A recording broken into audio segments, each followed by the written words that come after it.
You know, it's interesting for me here now to make comparisons between plants that I used to grow in European nurseries and gardens and ones that I don't often see that much of here in North American gardens. Well, all of that's about to change with the development of this short compact form of the Ligularia. This is Ligularia Osiris Fantaisie, a wonderful selection bred near Montreal by Serge Farard. He started working, first of all, let me tell you that he runs a specialist perennial nursery and grows all sorts of unusual plants, sends to Europe, brings in various species and so on. And in 1992, he realized that there really weren't many good Ligularias on the market here in North America. So he set out to see if he could improve the characteristics of the big, bold ones that I used to grow in European gardens. Ones that had big, bold leaves, but grew into broots. So he started out, crossed 5 different species, worked back and forward, and then eventually in 2007 introduced this fabulous compact form that, as you see, has very attractive foliage. Now the young leaves come out, first of all, they come out with this bright purple color. Then as they expand and develop, you'll see that they take on these leaves with kind of jaggedy edges. They're not prickly, but they have this kind of interesting textural effect with lots of jaggy edged leaves. Then you'll see that it has very attractive red stems, and then look what happens if the wind blows through.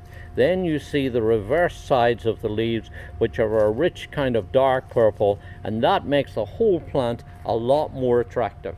It's not finished with that, because in the summertime it'll produce big, bold, bright yellow daisy-like flowers that it carries above the canopy of the flower, all on plants that only grow about 2 to 3 foot high.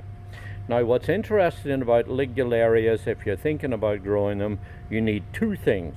First is plenty of moisture at the roots. They love soil that's got plenty of moisture on it, and the other thing is to grow them nice and cool. That means when you plant it, make sure that you dig in plenty of organic matter and then mulch the beds too. And I would suggest that you think about planting this in maybe somewhere near a stream or a water feature, in a bog garden, by a pool.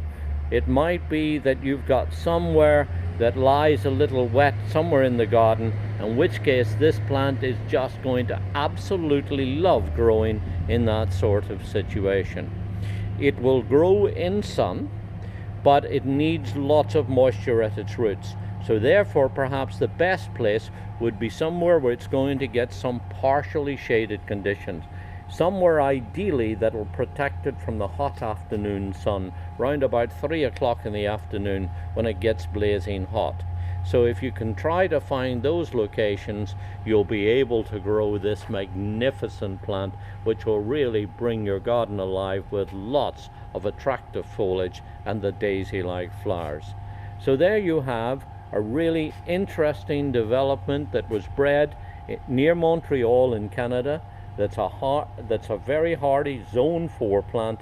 This is Ligularia Osiris Fantaisie.